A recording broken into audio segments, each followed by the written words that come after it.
Yeah. Yeah. That's ik van Erking. Really?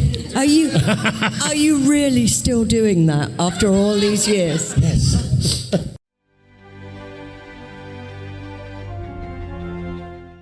You stay because you were meant for just the Highlanders. Yeah, just for the Highlanders. And I think after episode 2 had gone out, the fans and people, can he stay? Can he stay?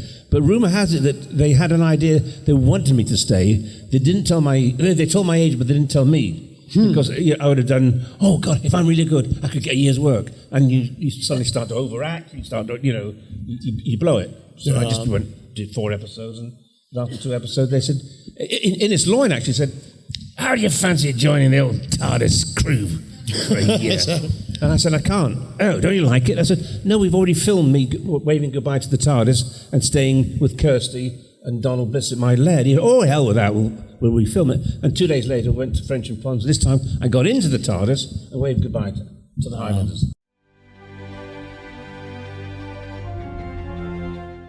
Yes, exactly that. And I went to Debbie's last recording, if you remember, you may not, and I was in the gallery while you did the last recording, and then there was a little drinks thing. Do you remember any of this? No. Oh, you wouldn't at your age. Remind him. So there was a little drinks thing to say goodbye to Debbie and then hello to me. Do you not remember that? Well, we wanted Susan George. You were dating Susan George. Stop it. Yes. Stop it. Yeah, because she was your girlfriend. Yeah. I mean, come on. You dated Susan George? Yes. I didn't know that. Was that picture taken? When? Where? I don't know. But it was the photo shoot when I was joining. What are you doing? That was my very first costume. What are you doing in my house?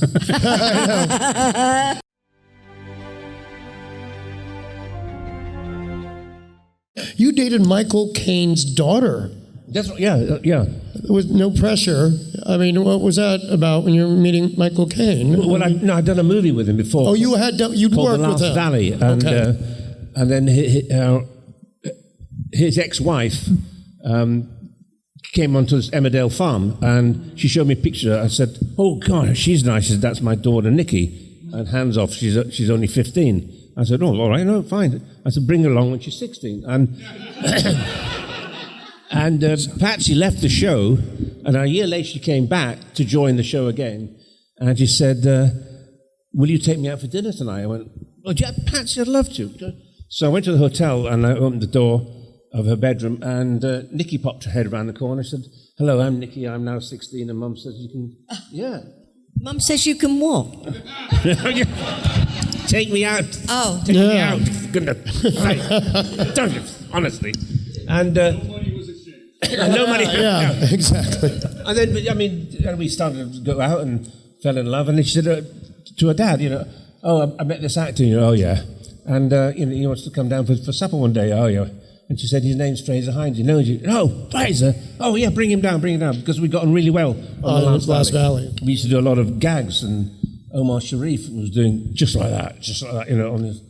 So it's lucky I'd worked with him first.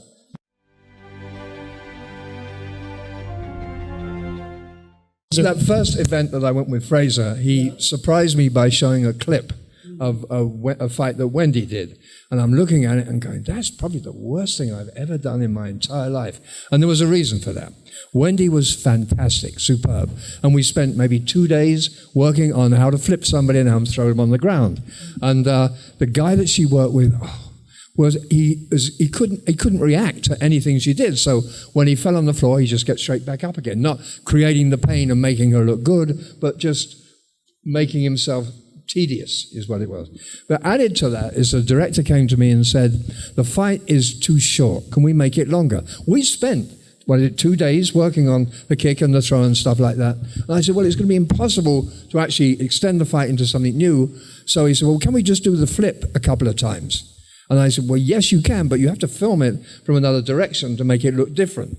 Well, needless to say, if you ever see the clip, he shoots it from exactly the same position, not twice, but 3 times. So he keeps getting up like, oh God, have we got to do this again? And poor Wendy was stuck in the middle of this. So we talked about it early on. Yeah, we did. And it was frustrating because it was the one thing I said, please, can we do it again? Because every time I went to him, for him to look as though I had thrown him, he'd sort of already gone. And I was a bit sort of, he'd already done the leap. And I just thought, this is going to look awful. And it doesn't look good, It doesn't look good. I've moved on since then and done quite well since. But yeah. Any of you seen All My Children? I did that for 17 years. I did more slaps and punches and throws than I care to imagine. So, Wendy, you were my starting point, my virginal experience. Oh, excellent. I remember in the Mind Robber, we had to go and meet Emrys James, who was sitting behind his desk with all these tubes coming up. Wendy, look at... Oh, there he is, the carcass. Christopher Robbie. that was the performance. Give it up for Barry. Look, that is very memorable. I met him last weekend in Bristol. Mm-hmm. And I mean, I know we've all aged, but he's still terribly tall. But he's had a long white beard and he's quite slow on his feet. And he was not, I tell you what, or maybe I shouldn't say this, but he was not complimentary about Pat. Really? Well, here's the thing, and you'll agree with me. He said, everybody, the white robots were there as well. Yes, that's right. Who I haven't seen since then. Oh, look. What there you go. Good Lord. Anyway, we were being asked what it was like to work with Patrick and your experience and everything. And the two white robots said it was wonderful and they had a wonderful time, although they couldn't remember which white robot they were in any photos, didn't know which way round it was. And then it got to Christopher, and he said, I totally disagree. Patrick Troughton was a bully, and he undermined me, and I don't take kindly to people that undermine me. And I said, that can't be true. I mean, the whole audience went, what? Because I've never heard anybody say anything about Pat like that. And I said, that's simply not true. Balderdash. And I said, maybe you were young and inexperienced. I didn't quite say maybe it was you, but I wanted to. I should have been there. I wanted to, because I thought, that's not right. Have you? Never had Imagine Patrick undermining a younger actor. Never. No. Well, I think one of the things about acting is that you really rely on the support of the person you're acting to. Yeah. I mean, it's like sort of being shouting and screaming at somebody and they're just standing there picking their nose. It's not going to work, no matter how hard and how hard you scream. I remember in the Mind Robber, we had to come in and meet Emrys, and he'd sit behind this big desk, and the floor manager said, yeah, Frazer, can you move closer to the desk? Patrick, you stay by the door. Frazer, a bit closer, and you stay there, Patrick. Can you get any closer? I said, my junk is now resting on the desk. And Patrick's voice said, yes, so's mine.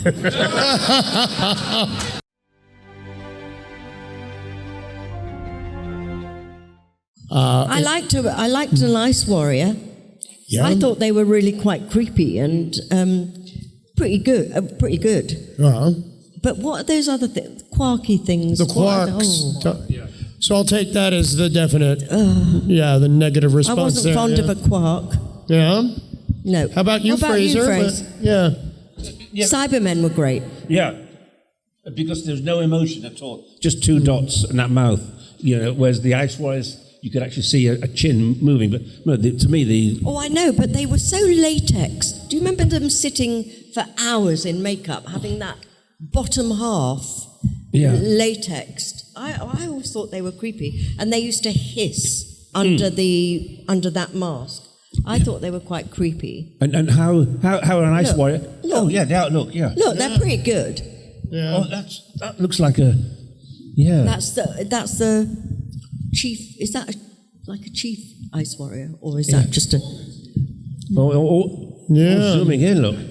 Well, Bernard Breslau was the first in the Bernard Breslau. Bernard Breslau, yeah. Who was in the first one, Yeah. and this would be, Seeds of Death? It was his idea for the hissing, because he said, we look reptilian, so they did all this. Without my glasses on, from here, it looks though he's smiling. Got a big with a lot of white teeth. He's happy to see the both of you. He's very happy to see the both of you.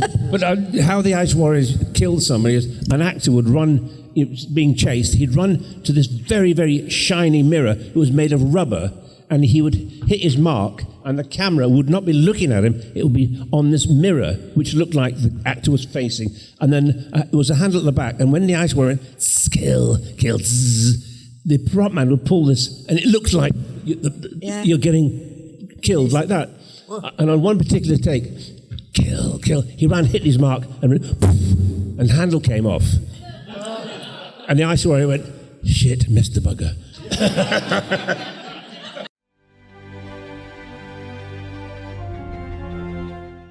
In the Invasion, we had a scene where you had to go, the three of us had to run into this lift, and the lift door closed, and then, of course, it wasn't a real lift, it was a set. So while we're acting in the lift, the prop men are moving stuff around outside, so as we come out the lift, it looks like a different floor. Yeah. And one of us had the idea that when a lift stops, your knees bend. Yeah, and so we... And we were all three of us. When we said, well, Patrick, when you say door, all right, so, door, and we did about 5 takes, and the director said, for goodness sake, stupid idea. But, Oh, we used to make ourselves laugh. Nobody else, just ourselves.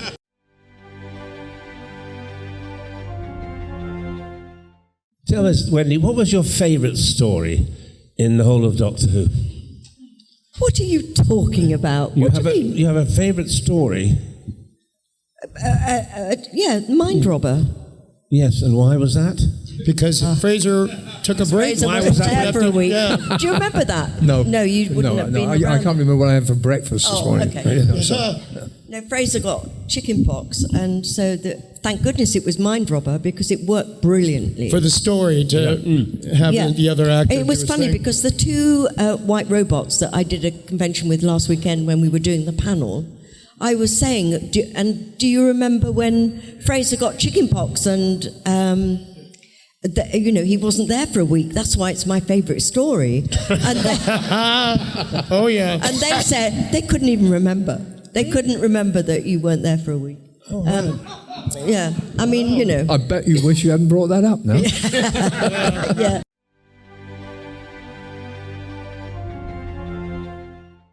Yeah, I always said to Big Finish, if Patrick was alive, they said, yes, Fraser, but he's not.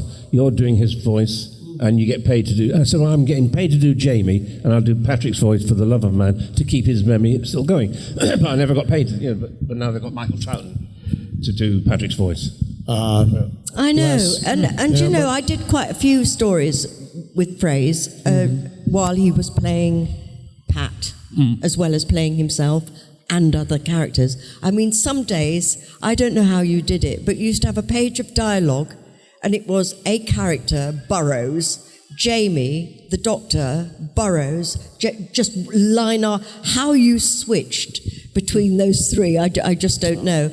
But you used to look, I could see you out the corner of my eye, and physically, you actually became Patrick, because you can't do somebody's voice unless you put on their physicality. And you remembered everything so well that I could see Pat out of the corner of my eye. You were absolutely brilliant. I'm sad you're not still doing him. Yeah, I am, because I enjoy doing it. Yeah.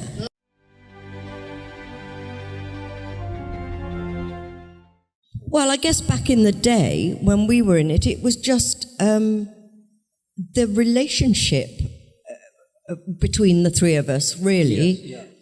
We all clicked as human beings, and subsequently it sort of worked. The chemistry between us, I think, worked. We had time to bond, didn't we? Because we rehearsed did. Monday, Tuesday, Wednesday, Thursday, studio Friday. Where now you walk straight, you learn your lines, you go straight onto the set. So you haven't got time for any idle badinage, have we? And as to what makes Doctor Who, I'm not sure, but I do know, and I mean, I'm probably alone, but I know I don't understand some of the stories now. I don't know whether it's just me or whether that's a common thing, but I find them so complex, some of them, that I think the stories were good, although they were so old. They're so old. I think they really stand up, the stories, don't you? They sure do. Yeah. Oh. Yeah. And we have proper sets. Now it's a green screen.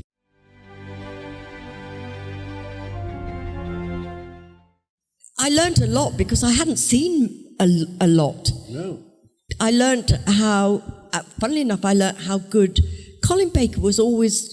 People used to say, "Oh, he wasn't a very good doctor." I thought he was really good, really good. And I thought he had some dodgy stories. I guess we all did. I think, but on the whole, it's been really interesting to see the new Doctor. Well, who have you watched? Only Colin. Only Colin. Yeah, only Colin. But I've just watched Katie Manning and John Pertwee, and that was really interesting because I got the feeling from, I suppose I was comparing him to Pat, the John Pertwee's Doctor was very matter-of-fact. He'd never seemed flustered or, yes, we're going to do this, Joe. This is what we do now. This is where we go. There never appeared to be any, I don't know what I'm doing. And I suppose I was so used to Pat's Doctor, who hadn't got a clue what he was supposed to be doing. I found that quite interesting too, just watching the other Doctors. It's interesting. This is Mick Wingert, and you're watching Fandom Spotlight. Be sure to like and subscribe, and don't forget to have fun and follow your fandom.